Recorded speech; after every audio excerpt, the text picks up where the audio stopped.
আওয়ামী লীগকে পুনর্বাসনের বিরুদ্ধে নাগরিক কমিটির হুঁশিয়ারি। গণঅভ্যুত্থানে অংশগ্রহণকারীদের রাজনীতিতে সক্রিয় হওয়ার তাগিদ উপদেষ্টা আসিফের। বৈষম্যহীন বাংলাদেশের স্বপ্ন নিয়ে সংশয় বাড়ছে, বিএনপি নেতাদের মন্তব্য। ফ্যাসিবাদের উত্থান প্রতিহতের ঘোষণা।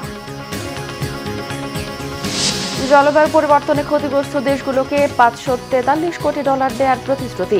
ব্যবসায়িক স্বার্থে সহায়তাকে ভাওতাবাজি বললেন বিশেষজ্ঞরা। দেখছিলেন ক্রাউন 7 সংবাদ শিরোনাম। ছাত্র জনতার গণ অভ্যুত্থানে শহীদদের লাশ ধামাচাপা দিতে গণকবর দেয় আওয়ামী লীগ সরকার। শুক্রবার ঢাকার রায়ের বাজার কবরস্থানে 127 জনের গণকবর শনাক্তের কথা জানিয়েছেন বৈষম্য বিরোধী ছাত্র আন্দোলনের সমন্বয়করা। গণকবর শনাক্তে অন্তর্বর্তী সরকার পদক্ষেপ না নেয় ক্ষোভ শিক্ষার্থীদের। এদিকে আওয়ামী লীগকে পুনরায় রাজনীতিতে সুযোগের পায়তারা করা বিভিন্ন দলের রাজনীতি বন্ধ করার হুঁশিয়ারি দিয়েছে জাতীয় নাগরিক কমিটি। রিপোর্ট ফরুক বাবুর। জুলাই বিপ্লবে পুলিশ, আওয়ামী লীগ ও বিভিন্ন বাহিনীর গুলিতে শহীদদের লাশ গুম করা হয় রাজধানীর রায়েরবাজার কবরস্থানে। শুক্রবার দুপুরে রায়েরবাজার কবরস্থানে জুলাই বিপ্লবের গণকবর জিয়ারত ও পরিদর্শন করেন বৈষম্য বিরোধী ছাত্র আন্দোলনের সমন্বয়করা। এ সময় তারা জানান, এখনো অনেক পরিবার হারানো স্বজনদের খুঁজে পায়নি। আওয়ামী লীগ ছাত্র জনতাকে নির্বিচারে গুলি করে গণকবর দিয়েছে, তা শনাক্তে অন্তর্বর্তী সরকারের ভূমিকা নিয়ে প্রশ্ন তুলেছেন সমন্বয়করা। র্যাব যে একটা গণহত্যা চালিয়েছে, এটাকে কিন্তু নানানভাবে ধামাচাপা দেওয়ার চেষ্টা করা হচ্ছে। শুধুমাত্র পুলিশকেই এখানে গণহত্যার সাথে লিঙ্ক করে বাকি যে আইনশৃঙ্খলা বাহিনীগুলো একটা বর্বরতা চালিয়েছে এই মুহাম্মদপুরে গত ইন্টারনেট শাটডাউনের সময়, এই জিনিসটাকে পুরোপুরি এড়িয়ে যাওয়া। এখানে যে গণকবরগুলো আছে সেগুলো শনাক্ত করা খুব জরুরি। সরকারের পক্ষ থেকে এখনো পরিষ্কার কোনো পদক্ষেপ নেওয়া হয়নি। অনেক বাবা মা এখন পর্যন্ত, অনেক ছেলে মেয়ে এখন পর্যন্ত তারা তাদের সন্তানকে খুঁজে না পাওয়ার কারণে তারা অনেকে পাগল হয়ে গেছে, এরকম আমাদের কাছে ইনফরমেশন আছে। শহীদদের রক্তের সাথে রাজনৈতিক দলগুলোকে বেইমানি না করার আহ্বান জানান শিক্ষার্থীরা। আমি জাস্ট জাতির কাছে একটা জিনিসই বলতে চাই, যে আমাদের এই বিজয় যাতে কেউ ছিনিয়ে না নিতে পারে, কোনোভাবে যাতে ব্যাহত না হয়। আমাদের এখন যে কর্মকাণ্ড চলতেছে, সবাই যাতে একসাথে কাজ করে। আমার একটাই দাবি থাকবে যে আমরা যারা শহীদ পরিবারের যারা লোকজন আছে, যারা শহীদ, আমাদের কাছে এখনো আমার কিছু ভাইরা আছে, তারা এখনো আহত আছেন, তাদেরকে খোঁজ নেওয়া। সরকারের কাছে আমার দাবি থাকবে আমাদের তাদেরকে একটু খোঁজ নেওয়া। এদিকে গণ অভ্যুত্থানের ১৭তম দিনে আওয়ামী লীগের বিচারের দাবিতে কেন্দ্রীয় শহীদ মিনারে নাগরিক সমাবেশ করেছে জাতীয় নাগরিক কমিটি। এ সময় সংগঠনের নেতারা বলেন, যতদিন আওয়ামী লীগের বিচার না হয় ততদিন দলটি কোনো কার্যক্রম চালাতে পারবে না, এমনকি নির্বাচনেও আসতে পারবে না। যারা বলবে আওয়ামী ফ্যাসিস্টদেরকে আবার বাংলাদেশের রাজনীতিতে সুযোগ করে দিতে হবে, তাদেরকে আমরা বাংলাদেশের রাজনীতি করতে দেব না। অনেক বড় বড় দল, যারা আওয়ামী লীগের ব্যবসায়ী রয়েছেন, যারা আওয়ামী লীগের শিক্ষক রয়েছেন, যারা আওয়ামী লীগের বুদ্ধিজীবী রয়েছেন, তাদেরকে প্রতিনিয়ত তাদের ঘর, তাদের বিভিন্ন ব্যবসা প্রতিষ্ঠানে তাদেরকে আড়াল করার প্রচেষ্টা চালাচ্ছে। এই আওয়ামী লীগের বিচার করতে হবে এবং যতক্ষণ পর্যন্ত সুষ্ঠু তদন্তের মাধ্যমে আওয়ামী লীগের বিচার করা হবে না, ততক্ষণ পর্যন্ত বাংলাদেশে আওয়ামী লীগের সাংগঠনিক কার্যক্রম কিংবা আওয়ামী লীগের নির্বাচনে অংশগ্রহণ করা থেকে আমাদেরকে বিরত রাখতে হবে। আওয়ামী সন্ত্রাসীদের আশ্রয়দাতাদের বিরুদ্ধে ছাত্র জনতাকে পদক্ষেপ নিতে আহ্বান জানায় নাগরিক কমিটি। ফরুক বাবু, বাংলা ভিশন, ঢাকা। রাজনৈতিক কয়েকটি দল 24-এর তারুণের স্পিরিট ধারণে সম্পূর্ণভাবে ব্যর্থ বলে মন্তব্য করেছেন স্থানীয় সরকার উপদেষ্টা আসিফ মাহমুদ সজীব ভুঁইয়া। সেই কারণে ছাত্রলীগ নিষিদ্ধ সহ 8টি পারিবারিক দিবস বাতিলে সরকারের সিদ্ধান্তে বিরোধিতা করছে। তার আশঙ্কা, এই অবস্থা চলতে থাকলে রক্তক্ষয়ী বিপ্লব ব্যর্থ হয়ে যাবে। আসিফ মাহমুদের আহ্বান, গণ অভ্যুত্থানে যারা রাজপথে নেমেছিলেন তাদের এখন রাজনৈতিক শক্তি হিসেবে আবির্ভূত হতে হবে। রিপোর্ট সৈয়দ আব্দুল মোহিতের। ছাত্র জনতার গণ অভ্যুত্থানের 3 মাস পূর্তি উপলক্ষে আলোচনা সভা করে অফিসার্স ক্লাব ঢাকা। এতে উঠে আসে বিগত সরকারের আমলে প্রশাসন সহ চাকরিতে বৈষম্য শিকারদের অভিজ্ঞতা সহ মতামত। প্রধান অতিথি স্থানীয় সরকার উপদেষ্টা আসিফ মাহমুদ সজীব ভুঁইয়া জানান, তার সরকার প্রশাসনকে গতিশীল করতে সংস্কার কমিশন গঠন করেছে, যেখানে সবাইকে মতামত দেওয়ার আহ্বান জানান তিনি। বলেন, কিভাবে সংস্কার করলে দলদাস হয়ে কাজ করতে হবে না সেই বিষয়গুলো সংস্কার কমিশন প্রাধান্য দেবে। এ সময় অন্তর্বর্তী সরকারের কাজের বিরোধিতা করায় কয়েকটি দলের সমালোচনা করেন আসিফ মাহমুদ। বাংলাদেশে একটা পলিটিক্যাল ডেমোগ্রাফির একটা বড় পরিবর্তন হয়ে গেছে। বাংলাদেশে একটা নতুন জনগোষ্ঠী দেশ গঠনের জন্য, রাষ্ট্র সংস্কারের জন্য, ফ্যাসিবাদী ব্যবস্থার বিলোপের জন্য জীবন দিয়েছে। তাদের পরিবার এবং যারা রাজপথে নেমে এসেছিল কোটি কোটি মানুষ, তারা এখন রাজনীতি সচেতন। এবং অত্যন্ত দুঃখজনকভাবে বিগত কিছুদিন ধরে সরকারের বিভিন্ন সিদ্ধান্ত, যেমন 8টি পারিবারিক দিবস বাতিল করা, ছাত্রলীগকে নিষিদ্ধ করা, যেগুলো এই গণঅভ্যুত্থানের স্পিরিট ছিল, সেগুলোর বাস্তবায়নের বিভিন্ন সিদ্ধান্তে আমরা দেখছি যে রাজনৈতিক শক্তিগুলোর কিছু কিছু অংশ বিরোধিতা করছে। অর্থাৎ তারা তারুণ্যের এই যে স্পিরিট, যে স্পিরিটের জন্য তারা জীবন দিয়েছেন, সেটিকে ধারণ করতে ব্যর্থ হচ্ছে। তার মতে তারুণ্যের রাজনৈতিক শক্তি হিসাবে আবির্ভূত হওয়ার সময় এখন। তারুণ্যের রাজনৈতিক শক্তি হিসেবে আবির্ভূত হওয়ার সময় হয়েছে। এবং এই গণঅভ্যুত্থানে যারা রাজপথে নেমে এসে জীবন দিয়েছে, তাদেরকে রাজনৈতিক শক্তি হিসেবে আবির্ভূত হতে হবে। কেননা তাদের যে রাজনৈতিক আকাঙ্ক্ষা থেকে এই জীবন দেয়া, এই আহত হওয়া, হাত হারানো, পা হারানো, চোখ হারানো, এই আকাঙ্ক্ষা দুঃখজনকভাবে কোনো রাজনৈতিক দল সম্পূর্ণরূপে ধারণ করতে ব্যর্থ হচ্ছে। বলেন, জনকল্যাণমূলক কাজের ক্ষেত্রে আমলাতান্ত্রিক জটিলতা মেনে নেওয়া হবে না, সদিচ্ছা নিয়ে কাজ করতে কর্মকর্তাদের পরামর্শ দেন। সৈয়দ আব্দুল মুহিত, বাংলাভিশন, ঢাকা। গুম প্রতিরোধে আইন করবে সরকার। পাশাপাশি গেল 16 বছরে গুমের শিকার পরিবারগুলোর ক্ষতিপূরণ ও পুনর্বাসনের কথাও ভাবা হচ্ছে, জানিয়েছেন অন্তর্বর্তী সরকারের আইন, বিচার ও সংসদ বিষয়ক উপদেষ্টা doctor Asif Nazrul. Asian Federation Against Involuntary Disappearance AFAD আয়োজিত এক অনুষ্ঠানে এসব কথা জানান উপদেষ্টা। আরও জানাচ্ছেন দীপন দেওয়ান।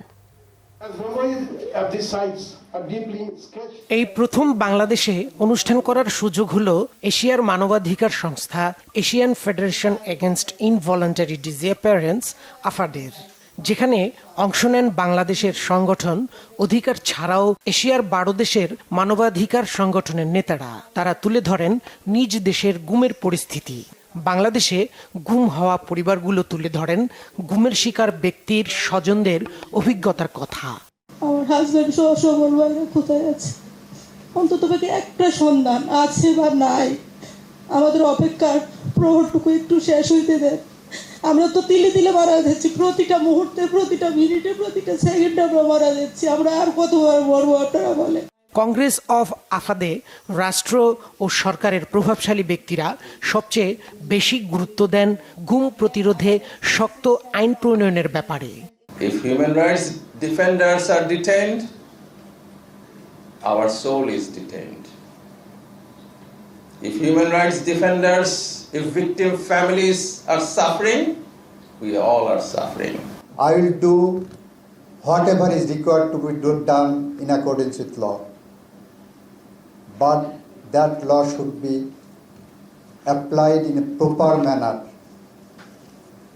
We do not want that you should allege against some persons having your malicious intention or at the instance of some vested quarters. We do not want that. But at the same time, we can assure you that no perpetrators will be given any inch of concession from our office. গুম প্রতিরোধ ও গুমের শিকার ব্যক্তির পরিবারদের নিয়ে সরকারের পরিকল্পনার কথাও তুলে ধরেন আইন উপদেষ্টা। But the real challenge is actually ensuring the impact or implementation of your commitment. আমরা এগুলি অবশ্যই আইন করার উদ্যোগ নিব এবং এটার মধ্যে ক্ষতিপূরণ হোক, এই লিগাল যে প্রবলেমগুলো আছে, অ্যাক্সেস টু ব্যাংক অ্যাকাউন্ট আর ইনহেরিটেন্স, এগুলিকে রিজলভ করার চেষ্টা করব। দুদিনের এই কংগ্রেস শেষ হবে শনিবার। দীপন দেওয়ান, বাংলাভিশন, ঢাকা। বিএনপি চেয়ারপারসন বেগম খালেদা জিয়ার সঙ্গে সাক্ষাৎ করেছে দলটির ভারপ্রাপ্ত চেয়ারম্যান তারেক রহমানের পররাষ্ট্র বিষয়ক উপদেষ্টা হুমায়ুন কবির। শুক্রবার সন্ধ্যায় বেগম খালেদা জিয়ার গুলশানের বাসভবনে যান বিএনপি চেয়ারপারসনের উপদেষ্টার পদমর্যাদাধারী এই নেতা। সাক্ষাৎ শেষে হুমায়ুন কবির বলেন, তিনি বেগম খালেদা জিয়ার স্বাস্থ্যের খোঁজ খবর নিতে গিয়েছিলেন। অসুস্থ হলেও বিএনপি চেয়ারপারসনের মনোবল শক্ত আছে বলে জানিয়েছেন হুমায়ুন কবির। জনগণ ঐক্যবদ্ধভাবে স্বৈরাচার হাসিনার পতন ঘটানোর দেশবাসীকে নিয়ে গর্ববোধ করেন বেগম খালেদা জিয়া। হুমায়ুন কবির আরো বলেন, দেশের মানুষ বিএনপি চেয়ারপারসনকে গণতান্ত্রিক সংগ্রামের প্রতীক হিসেবে বিবেচনা করে। স্বৈরাচারী হাসিনার বিরুদ্ধে সংগ্রামে তিনিই ছিলেন দেশবাসীর অনুপ্রেরণা। দীর্ঘ প্রায় 15 বছর পর গত 9 নভেম্বর লন্ডন থেকে দেশে আসেন হুমায়ুন কবির। পতিত স্বৈরাচার শেখ হাসিনার বিরুদ্ধে বিশ্বব্যাপী জনমত গঠন করার ক্ষেত্রে গুরুত্বপূর্ণ ভূমিকা রাখায় হুমায়ুন কবিরকে দেশে আসতে দেয়নি আওয়ামী লীগ সরকার। গণতান্ত্রিক যাত্রা ভিন্ন হলেও বৈষম্যহীন বাংলাদেশ গড়তে সবাইকে ঐক্যবদ্ধ হওয়ার আহ্বান জানিয়েছেন বিএনপি নেতারা। বলেন, এককেন্দ্রিক শাসন ব্যবস্থা যাতে আবারও শুরু না হয় তা নিশ্চিত করতে হবে। ফ্যাসিবাদের দোসরদের প্রতিহত করতে হবে বলেও জানান বিএনপি নেতারা। বিস্তারিত গেলমান শফির রিপোর্টে। এর বিচার পাবার জন্য তারা কোথাও যেতে পারে না। বাংলাদেশের আইন ও তাদের সুরক্ষা নিশ্চিত করে না। 2015 সালে ভ্যাট বিরোধী আন্দোলনকে কেন্দ্র করে গঠন করা হয় বেসরকারি বিশ্ববিদ্যালয় স্টুডেন্ট অ্যালায়েন্স। জুলাই গণ অভ্যুত্থানের 100 দিন পূর্তি উপলক্ষে শুক্রবার রাজধানীর একটি হোটেলে আলোচনা সভার আয়োজন করে এই সংগঠনটি। অনুষ্ঠানে বিভিন্ন রাজনৈতিক দলের নেতা ছাড়াও বিভিন্ন বেসরকারি বিশ্ববিদ্যালয়ের শিক্ষার্থীরা অংশ নেন। শুরুতে বেসরকারি বিশ্ববিদ্যালয়ের মুক্তি সনদের 25 দফা দাবি তুলে ধরা হয়।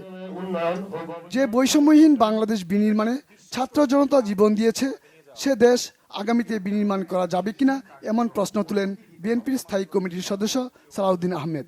গণতান্ত্রিক যাত্রা ভিন্ন হলেও বৈষম্যহীন বাংলাদেশ ইস্যুতে সবাইকে এক থাকার আহ্বান জানান তিনি। আগামীতে যেভাবেই হোক আমাদেরকে একটি প্রকৃত, একটি ট্রান্সপারেন্ট এবং নিরপেক্ষ এবং ইনক্লুসিভ একটা ইলেকশনের মধ্য দিয়ে কেবল গণতান্ত্রিক সমাজ বিনির্মাণ করা যায়। আমাদের অনেক বেশি বেদনার কাহিনী আছে, কিন্তু সামনের দিনগুলো যেন আমাদের সুখের কাহিনী হয়। আমাদের সন্তানদের জন্য এটা উজ্জ্বল বাংলাদেশের ছবি যাতে আমরা এঁকে যেতে পারি। অনুষ্ঠানে বিএনপি নেতা ইঞ্জিনিয়ার ইশরাক হোসেন বলেন, আগামীতে কেউ যাতে ফ্যাসিবাদী মনোভাব পোষণ করতে না পারে, শুরুতেই তাদের রুখে দিতে হবে। আমরা ডেমোক্রেসিটাকে প্র্যাকটিস করব এবং যারাই ফ্যাসিবাদী মনোভাব পোষণ করবে তাদের বিরুদ্ধে আমরা এটাকে শুরুতেই রুখে দিব, যাতে আর কোনোদিন এই ধরনের শক্তি মাথাচাড়া না দিতে পারে। এবং সেটার জন্য আমরা প্রস্তুত রয়েছি। প্রয়োজনে আগামী দিনে আবারও আন্দোলন সংগ্রামের আমি আশা রাখি আর প্রয়োজন হবে না। আমরা সেই বাংলাদেশ চাই না। জুলাই বিপ্লবে হতাহতদের দায়িত্ব নিতে সরকারের প্রতি আহ্বান জানান গণসংহতি আন্দোলনের প্রধান সমন্বয়ক জুনায়েদ সাকি। আমরা দাবি জানাই। গেলমান শফি, বাংলা ভিশন, ঢাকা।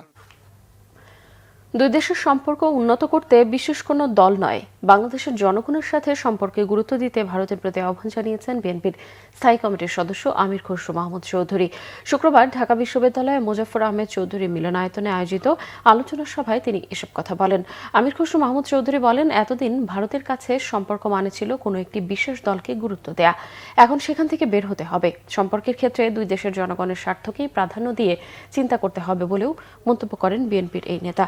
আমির খসরু মাহমুদ চৌধুরী বলেন, অভিন্ন নদীর পানি বন্টন ইস্যুতে শুধু দ্বিপাক্ষিক নয়, আঞ্চলিক সম্পর্ককেও সম্পৃক্ত করতে হবে। সেক্ষেত্রে চীনকে সম্পৃক্ত করা যেতে পারে বলে মন্তব্য করেছেন বিএনপির এই নেতা। You have to create a new narrative going forward. যদি তোমরা মনে করো বাংলাদেশ ভারত রিলেশনশিপ এগিয়ে নিয়ে যেতে চাও, বলে নিউ ন্যারেটিভটা তাহলে কি হবে? তাই বললাম নিউ ন্যারেটিভ হচ্ছে খুব সিম্পলি 3টা কথা আমি বলছি। একটা হচ্ছে মিউচুয়াল রেসপেক্ট, পরস্পরের প্রতি সম্মানবোধ দুইটা দেশের মধ্যে, দুইটা দেশের মানুষের মধ্যে। মিউচুয়াল ইন্টারেস্ট, যে পরস্পরের স্বার্থ সংরক্ষণ। থার্ড হচ্ছে ওয়ান অফ নন ইন্টারফিয়ারেন্স, যে হস্তক্ষেপ করা যাবে না কোনো দেশের, কেউ কারোর হস্তক্ষেপ করবে। সো জলবায়ু পরিবর্তনের ঝুঁকি কমাতে ক্ষতিগ্রস্ত দেশগুলোকে নতুন করে 543 কোটি মার্কিন ডলার অর্থায়নের প্রতিশ্রুতি দিয়েছে বিভিন্ন উন্নয়ন সহযোগী সংস্থা, ব্যাংক ও আন্তর্জাতিক দাতব্য প্রতিষ্ঠান। এর মধ্যে এশীয় উন্নয়ন ব্যাংক এডিবি একাই দেবে 350 কোটি মার্কিন ডলার সহায়তা। এসব অর্থ যাবে সবুজ পৃথিবী গড়ার জলবায়ু প্রকল্পে। তবে সংশ্লিষ্টরা বলছেন, শুধু ব্যবসায়িক স্বার্থে সহায়তার নামে ঋণ দেওয়ার ভাওতাবাজি হলে ভুক্তভোগীরা আরও ক্ষতিগ্রস্ত হবে। সত্যিকারের সহায়তার জন্য উন্নয়ন সহযোগীদের এককালীন অনুদান দেওয়ার তাগিদ ভুক্তভোগী দেশগুলোর। আজারবাইজানের বাকু থেকে আরও জানাচ্ছেন জিয়াউল হক সবুজ। ল্যান্ড অফ ফায়ার খ্যাত আজারবাইজানের বাকুতে চলছে বিশ্ব জলবায়ু সম্মেলন COP29। সম্মেলনের পঞ্চম দিনেও জলবায়ু পরিবর্তনের ক্ষতিকর দিক থেকে পৃথিবীকে সুরক্ষায় চলছে নানা আলোচনা। শুক্রবার বাংলাদেশ প্যাভিলিয়নে জলবায়ুর ঝুঁকি মোকাবেলায় নিজেদের অবস্থান তুলে ধরেন সরকারি বেসরকারি প্রতিষ্ঠানের প্রতিনিধিরা। উন্নয়ন সহযোগীদের সহায়তার অর্থ এককালীন অনুদান হিসেবে চান প্রকল্প বাস্তবায়নের সাথে জড়িতরা। বাংলাদেশ কেন ঋণ নিবে? আপনি যদি পুরো জলবায়ু নেগোসিয়েশনের প্রেক্ষাপট দেখেন, অবজেক্টিভ দেখেন, সেখানে পরিষ্কার বলা আছে ডেভেলপ কান্ট্রিগুলি ডেভেলপিং নেশনগুলিকে সহায়তা দিবে। কি কি সহায়তা দিবে? আর্থিক সহায়তা, কারিগরি সহায়তা, জ্ঞান সহায়তা, দক্ষতা সহায়তা। তো এটা তো সহায়তা না, এটা তো এক ধরনের business. They want to invest, they want to make profit. অর্থায়ন দাবি করছি যাতে করে বাংলাদেশের সবুজ কারখানা করতে গিয়ে যাতে কোনো রকম শ্রমিকের চাকরিচ্যুতি না ঘটে, এবং একই সাথে আপস্কিলিং, রিস্কিলিং এটা অবশ্যই করতে হবে। এবং সেই কারণে টেকনিক্যাল এবং ফিনান্সিয়াল কোঅপারেশন এই দুটোর ক্ষেত্রেই আমাদেরকে আন্তর্জাতিক সহযোগিতার প্রয়োজন হবে, এবং আমরা এবারের কপে সেটি প্রত্যাশা করছি। কার্বন নিঃসরণ কমিয়ে নিরাপদ ও বাসযোগ্য পৃথিবী গড়তে এদিনও সম্মেলন প্রাঙ্গণে বিক্ষোভ করেছেন ভুক্তভোগী দেশগুলোর প্রতিনিধিরা। এ সময় জলবায়ুর অস্বাভাবিক ক্ষতির জন্য উন্নত বিশ্বকে দায়ী করে যথাযথ ক্ষতিপূরণ চান তারা। তবে পরিবেশ ও জলবায়ু বিশেষজ্ঞরা বলছেন, নেতিবাচক প্রভাব মোকাবেলায় বিভিন্নমুখী পর্যালোচনা হলেও ক্ষতিগ্রস্ত দেশগুলোর সহায়তায় এখনো মেলেনি উপযুক্ত তহবিল গঠনের আশ্বাস। অর্থায়ন যেহেতু এবছরের মূল টার্গেট, হোস্ট কান্ট্রি চেষ্টা করবে কিছু অগ্রগতি হতে, অ্যাডাপ্টেশনে অগ্রগতি। আরেকটা টার্ম আছে জিএসটি, গ্লোবাল স্টক টেকিং, যে আমরা কতটুকু মিটিগেশনে অগ্রসর হলাম, অ্যাডাপ্টেশনে অগ্রসর হলাম, ফাইন্যান্সে হলাম, টেকনোলজি ট্রান্সফারে হলাম। এইটার একটা কি করে মূল্যায়ন করা হবে সেটা নিয়ে আলোচনা হবে। প্যারিস চুক্তির ধারাবাহিকতায় এতদিন তেমন অগ্রগতি না হলেও এবারের সম্মেলনে জলবায়ুর অর্থায়নে আশার আলো দেখছেন অনেকেই। জলবায়ু পরিবর্তনের প্রভাব মোকাবেলায় কার্বন নিঃসরণ কমানোর পাশাপাশি অভিযোজন ও প্রশমনের পরিকল্পনা বাস্তবায়নের প্রয়োজন বিপুল পরিমাণ অর্থ। অন্তত ভারত এবং বাংলাদেশের মতো দক্ষিণ এশিয়ার 20টি দেশের জন্যই প্রয়োজন অন্তত 5 লাখ কোটি মার্কিন ডলার। কিন্তু এই বিপুল পরিমাণ অর্থের প্রতিশ্রুতি উন্নত বিশ্ব কতটা দেয় সেটাই এখন দেখার বিষয়। জিয়াউল হক সবুজ, বাংলা ভিশন, বাকু, আজারবাইজান। মানিকগঞ্জের ভম্বল কুমার শীল, যার এক ঘুমেই চলে যায় 7 দিন, গোসল করতে লাগে 6 ঘন্টা, তাও আবার 6 থেকে 7 মাস পর। এ সময়ে সুস্থ থাকা ভম্বলের চিকিৎসায় বিত্তবানরা সহযোগিতার হাত বাড়িয়ে দেবে, এমনটাই আশা তার পরিবারের। মানিকগঞ্জ প্রতিনিধি মোহাম্মদ আকরাম হোসেনের তথ্য ও ছবিতে ডেস্ক রিপোর্ট। ভম্বল এ যেন আরেক সাক্ষাৎ কুম্ভকর্ণ। একবার ঘুমালে সেই ঘুম ভাঙে 7 দিন পর। একসঙ্গে 4 জনের খাবার আহার করেন তিনি। টয়লেটে ঢুকলে বের হন না সহজে। এমনই এক আজব মানুষের দেখা মিলল মানিকগঞ্জ সদর উপজেলার ভাড়ারিয়া ইউনিয়নের কৃষ্ণপুর গ্রামে। বাবা অক্ষয় কুমার মারা যাওয়ার পর জরাজীর্ণ একটি ঘরে বড় ভাইয়ের সংসারে বসবাস করছেন 47 বছরের ভম্বল কুমার শীল। তার এমন কর্মকাণ্ডের জন্য সবাই তাকে এক নামেই চিনে। একসময় স্বাভাবিকভাবেই জীবনযাপন করতেন ভম্বল কুমার। স্কুলে যেতেন এবং বন্ধু বান্ধবের সাথেও মিশতেন।